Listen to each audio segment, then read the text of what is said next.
Look around. The graveyard is full of people who lived exactly this way. Men and women who were too friendly to fight for their dreams, too nice to nurture their potential, too afraid of disapproval to disappoint anyone except themselves. And the tragedy is that most of them never even realized it until it was too late. The truth is the same thing is happening to you right now. You are losing something in this very moment, not tomorrow, not someday. Right now, as you pour your energy into pleasing everyone around you, you are watching parts of yourself slip away. Every single minute you spend trying to make everyone else happy, you lose a piece of your own purpose. Your potential is bleeding away while you nod politely, while you smile when you don't want to, while you agree to things that steal your time, drain your energy, and suffocate your future. I need you to understand something.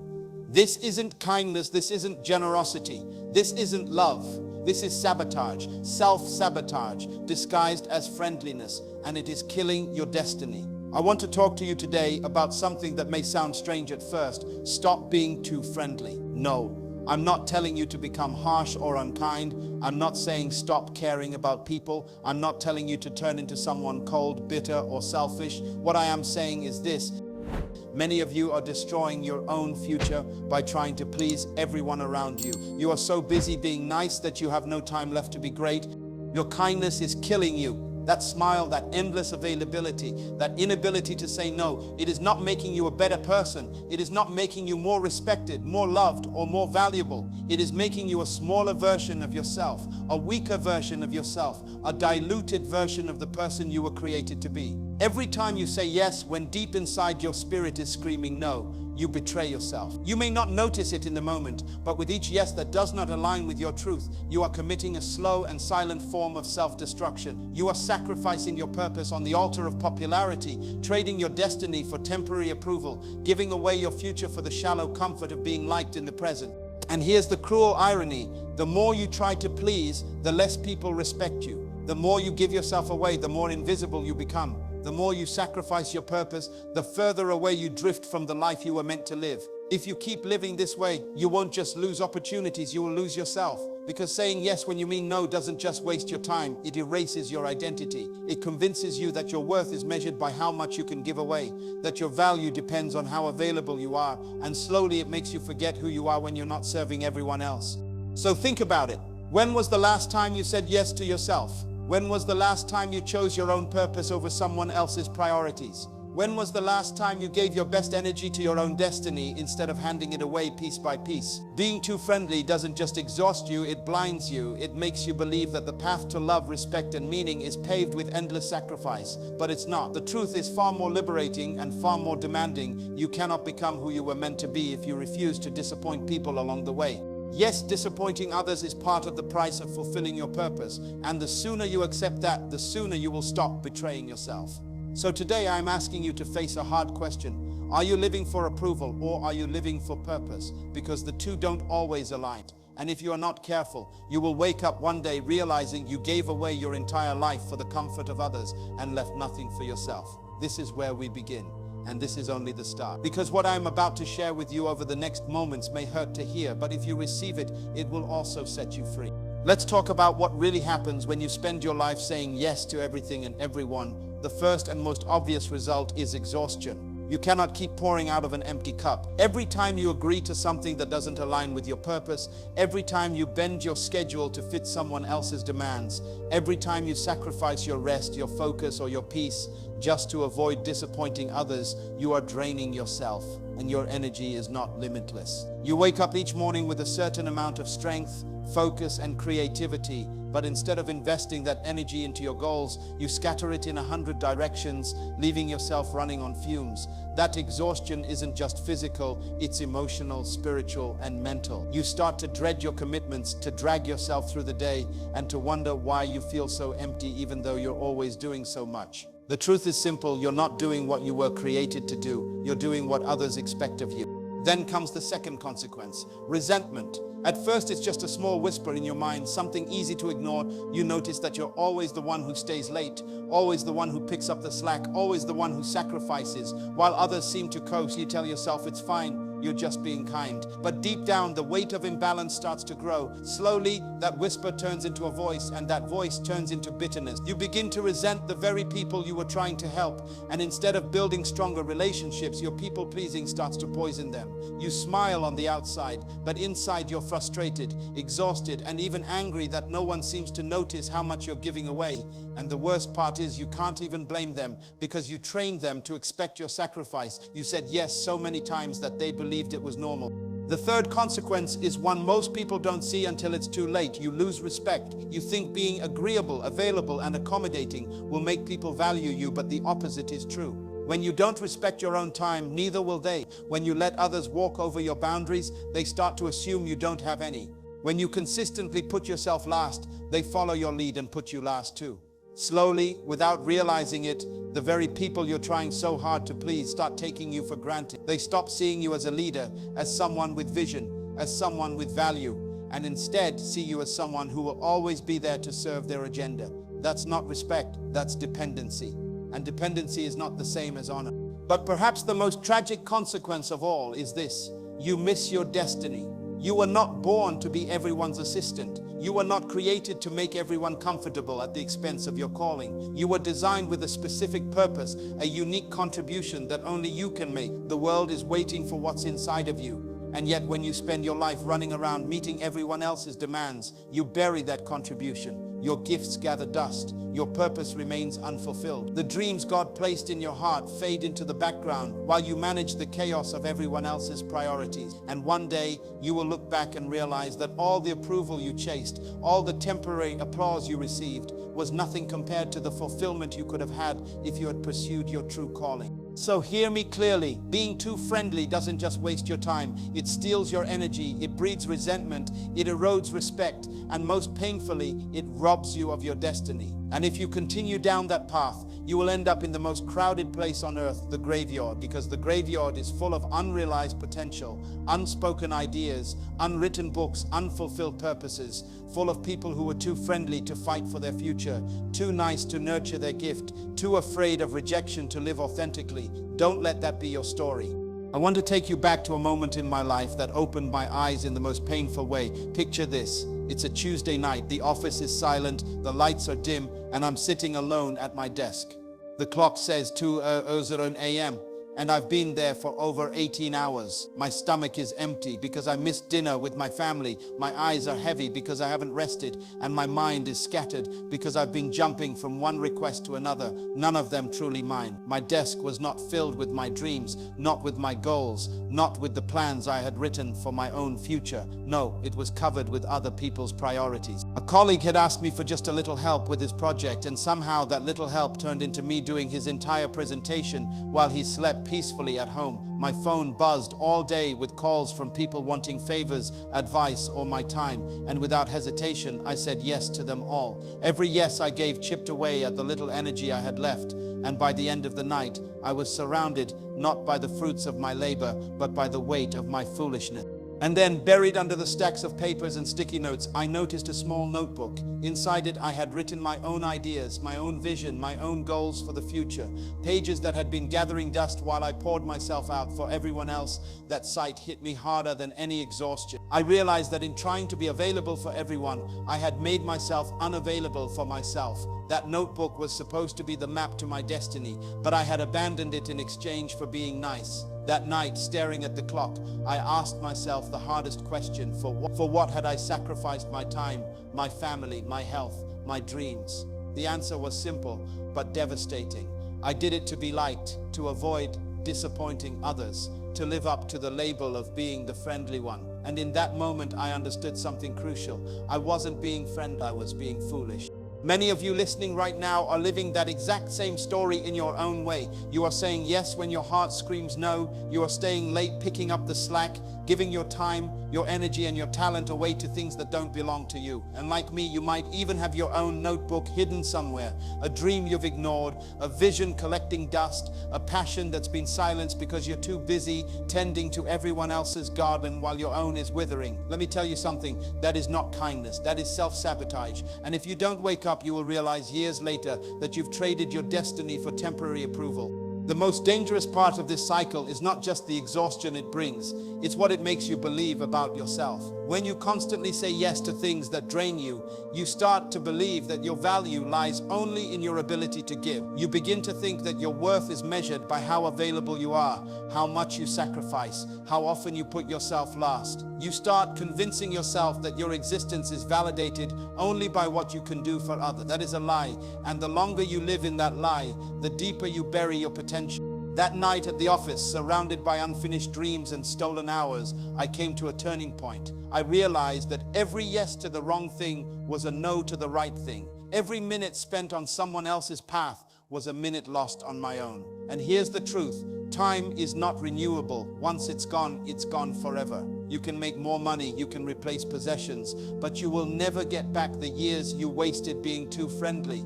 That was the night I decided to change. The night I understood that my purpose was worth more than people's temporary approval. And that is the night I want you to remember, because many of you are living it right now without even realizing it.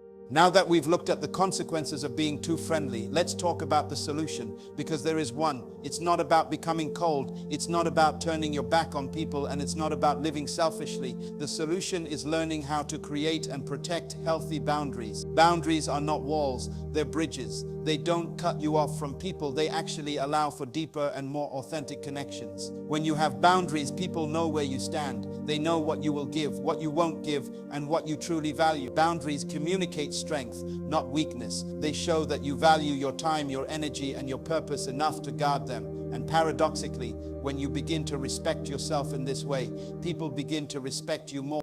Think for a moment about the people in your life that you admire most. Are they the ones who are always available, who never say no, who sacrifice themselves endlessly for everyone around them? Or are they the ones who have clear priorities, who protect their time, who choose carefully when to say yes and when to say no? Real respect is not born from unlimited availability. It is born from integrity. It comes from knowing your values and sticking to them even when it's uncomfortable. That's why setting boundaries isn't selfish. It's stewardship. Your time, your gifts, your energy, your talents, all of these are resources entrusted to you. And if you give them away carelessly to anyone who asks, you're being a poor steward of what you've been given. But when you manage them wisely, when you invest them in what truly matters, you are honoring the life and the calling you were created for. I know what some of you are thinking, but if I set boundaries, people won't like me anymore. Let me tell you the hard truth. It's better to lose fake approval than to lose your purpose. If people only like you because you never say no, because you're always available, because you put their needs above your own, then they don't really like you. They like the benefits of you. They like your compliance, your sacrifice, your availability. They like what you do for them, not who you are. And when you begin to set boundaries, you will discover very quickly who truly values you and who only values your utility. That revelation might be painful, but it is necessary, because only the people who value you for who you are deserve a place in your inner circle. There's also a critical difference you need to understand between kindness and being taken advantage of. Kindness comes from strength. It says, I see your need and I choose to help because I care.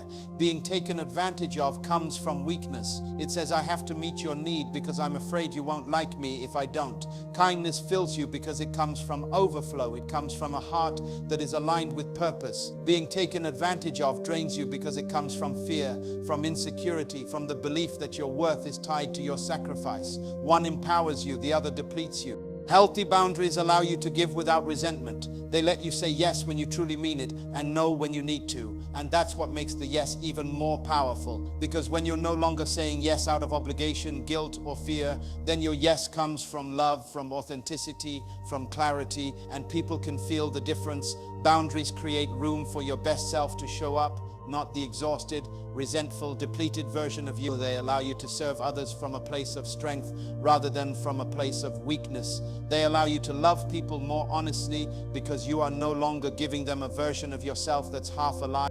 So, if you want to stop sabotaging your destiny, you have to learn to build these boundaries. You have to understand that every time you say no to the wrong thing, you create space to say yes to the right thing. Boundaries are not about rejection, they're about protection. They are about guarding your energy, your time, and your purpose so that you can give them to the things and the people that truly matter. Let me give you a real example, because sometimes a story explains more than 1,000 principles. I want to tell you about Marcus. Marcus was one of those people everyone liked. Always available, always smiling, always the first to say yes and the last to leave when someone needed help. His friends knew that if they called at midnight, Marcus would answer. His co-workers knew that if they dropped extra work on his desk, Marcus would do it. His family knew that if they needed money, even when he didn't have enough for himself, Marcus would give it. From the outside, he looked like the perfect friend, the perfect employee, the perfect son, but inside, Marcus was slowly dying. The truth was, Marcus was exhausted. He had no time for his own dreams, no energy for his own goals, no clarity about his own purpose. Every morning he woke up already behind, already tired, already burdened with responsibilities that weren't even his. And the worst part, nobody noticed. Because when you are always available, people stop seeing you as a person. They see you as a resource. And that's exactly what Marcus had become, a resource for everyone else's needs. He felt invisible, and yet he couldn't stop, because deep inside he was terrified that if he said no, people would stop liking him. The breaking point came one Friday night. Marcus had promised himself he would finally sit down and work on the business idea he'd been dreaming about for years. But just as he opened his notebook, his phone rang. It was a friend asking for a ride across town. Marcus sighed, closed the notebook, grabbed his keys and went. Later that night, while sitting in traffic, he looked around at the city lights and felt something snap inside. A question rose in his mind like a thunderclap. When was the last time I did something for myself? He couldn't remember, and that realization hit him harder than anything else. The next day, Marcus made a decision. It was small, almost invisible to others, but for him it was monumental. He decided to start saying no, not to everything, not in anger, but to the things that pulled him away from his purpose. The first time he did it, his hands were shaking. A co-worker asked him to take on an extra task, and Marcus looked them in the eye and said, "I'm sorry, I can't take that right now." He expected backlash, disappointment, rejection. But what happened? The co-worker just nodded and found someone else. Nothing broke. The world didn't collapse. And Marcus felt something he hadn't felt in years: power. As he continued, Marcus began to build boundaries one step at a time. He told his friends, "I can't always answer my phone at night." He told his family, "I want to help, but I also need to save for my own goals." He began scheduling time for his dreams and protecting it like sacred ground. And little by little, people adjusted. The ones who only valued him for what he could give drifted away, and at first that hurt. But then he realized something freeing. They were never truly friends to begin with. The ones who remained, the ones who respected his no, those were the people who genuinely cared about him. And here's the most important part. Once Marcus created these boundaries, his life began to change. He had energy again. He had clarity again. He finally launched the business idea he had been postponing for years. And because he wasn't drained all the time, he could show up for people in a stronger, healthier way. Ironically, by saying no more often, he was able to say yes in a way that mattered far more. His relationships became deeper, not weaker. His confidence grew. His sense of destiny sharpened. And for the first time in his life,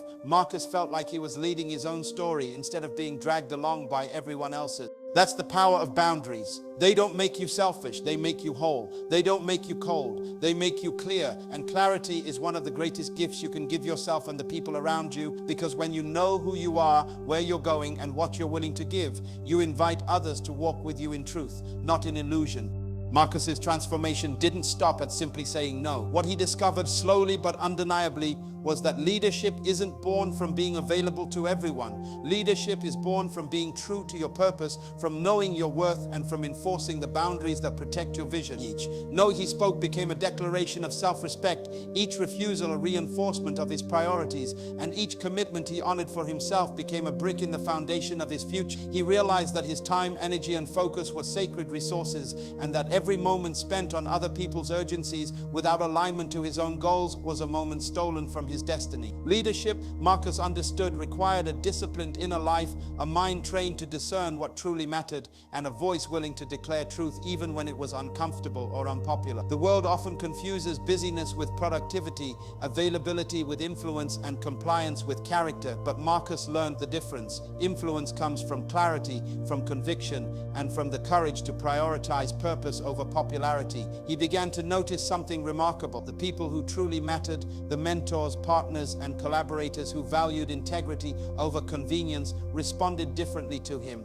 They respected his time, appreciated his boundaries, and began to treat him as someone whose contributions were precious, not disposable. The very act of enforcing boundaries increased his influence, proving that true leadership is not about giving in to demands, but about commanding your life with wisdom and intentionality. Marcus's no's became his yeses to a higher calling. He started delegating tasks that weren't his responsibility, refusing engagements that drained him, and protecting hours for deep work on his company. With each conscious decision, his productivity surged, his confidence grew, and his vision began to crystallize. He was no longer a man bending under the weight of other people's expectations. He was becoming the leader he had been designed to be, someone who inspired others by example rather than by sacrifice. And this principle isn't unique to Marcus, it is universal. Anyone who seeks to create, to lead, to influence must understand that their personal power is finite, and that trying to please everyone is the surest path to mediocrity. Boundaries aren't walls,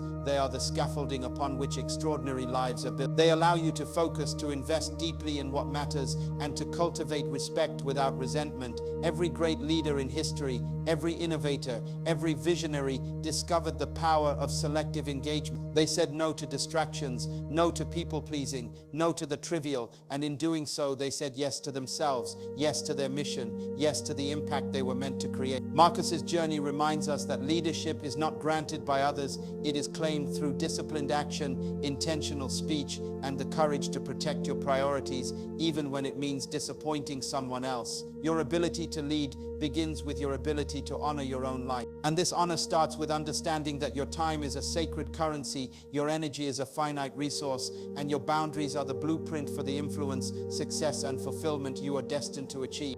As Marcus began to enforce his boundaries, he noticed something extraordinary happening in his relationships. The very act of saying no, of protecting his time and energy, began to reshape how others interacted with him. People who previously took advantage of his availability now paused, reconsidered, and approached him with respect. They recognized that his time was not unlimited, that his energy was not to be drained, and that his contributions were valuable precisely because they were deliberate. Marcus learned that boundaries do not push people away. They filter out those who do not respect your worth and draw closer those who honor it. This lesson is critical for anyone striving for personal and professional growth. The people who will truly support your mission are those who respond to your clarity, not your compliance. Boundaries create space for authentic connection, and they allow relationships to flourish based on mutual respect rather than convenience. Marcus's friends, family, and colleagues began to understand that his yeses were now intentional, that his presence was now a choice, and that when he committed fully. The dynamic shifted, and for the first time, he felt empowered, not drained when interacting with others.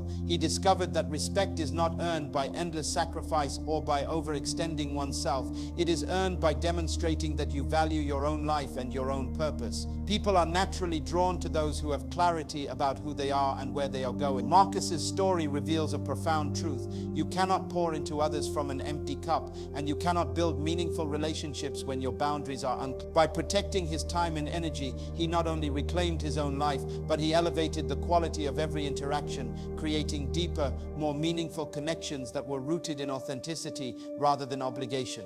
This principle extends far beyond Mark. For anyone who feels stretched too thin, constantly accommodating others at the expense of their own vision, the solution lies in discipline, intentionality, and the courage to say no. It is in these moments of refusal that your purpose is affirmed, your energy is preserved, and your influence grows. Those who respect your boundaries will rise to meet you. Those who resist them will reveal their true priorities. The freedom that comes from this discernment is transformation. You no longer operate from a place of exhaustion or resentment. Instead, you operate from alignment, from a space where every choice you make, every word you speak, and every commitment you honor reflects your deepest values and your highest aspirations. Marcus's life became a blueprint for understanding that boundaries are not limitations. They are the structure of freedom. They are the framework upon which your dreams, your influence, and your legacy are. And the people who matter, the relationships that endure, will thrive in the environment created by those boundaries. Respect, authenticity, and influence are not accidents. They are cultivated through intentional action, clear communication, and unwavering commitment to your purpose. As you watch Marcus reclaim his time and focus, understand that this is not about becoming cold or selfish. It is about becoming deliberate, powerful, and aligned. Every no spoken with conviction is a yes to your destiny, and every boundary set with clarity is a step toward a life of impact, fulfillment, and authentic connection. This is the principle that separates the distracted from the focused, the reactive from the proactive, the ordinary from the extraordinary. Marcus's story is proof that when you honor yourself, the world begins to honor you, and the relationships that survive your clarity are the ones worth keeping, the ones that will support your ascent, and the ones that will enrich your life in ways you never imagined possible. Marcus's journey did not end with simply saying no or setting boundaries. The real transformation happened when he fully embraced the principle that his time, energy, and focus are sacred resources. Every moment he protected from unnecessary obligations, every demand he declined with grace, became a building block for the life he was truly meant to live. He realized that being too friendly, too available, too eager to please had been quietly eroding his potential, and that reclaiming control over his life was not only necessary, it was non-negotiable. The power of no became his most valuable tool, not as a weapon against others, but as a declaration of his own worth and purpose. Marcus understood that every yes given without intention is a no to his dreams, and that each moment spent on distractions is a moment stolen from his destiny. He began to design his days, his weeks, and his priorities with precision, asking himself constantly, does this align with my purpose? Does this move me closer to the life I am meant to live? If the answer was no, he released it without guilt. If the answer was yes, he committed with all his energy and focus. The impact was immediate and profound. Marcus's business began to grow exponentially because his time was no longer fragmented by unnecessary obligation. His creativity expanded because his mind was not cluttered with tasks that did not serve him. His relationships deepened because the people who remained in his life did so by choice, not convenience. He learned the ultimate truth: when you honor your purpose, you automatically attract the right people, the right opportunities, and the right circumstances. His friends who truly valued him responded with respect. His colleagues adjusted to his boundaries, and even family members learned to appreciate the clarity and consistency of his presence. Marcus's life became a testament to the transformative power of intentionality, self-respect, and disciplined action. He understood that greatness is never built on endless accommodation, that influence is never forged by constant availability, and that legacy is never left by those who sacrifice their potential for temporary approval. Instead, impact is created by those who guard their resources, focus their energy, and pursue their mission relentlessly. As you listen to Marcus's story, remember this: your time is finite,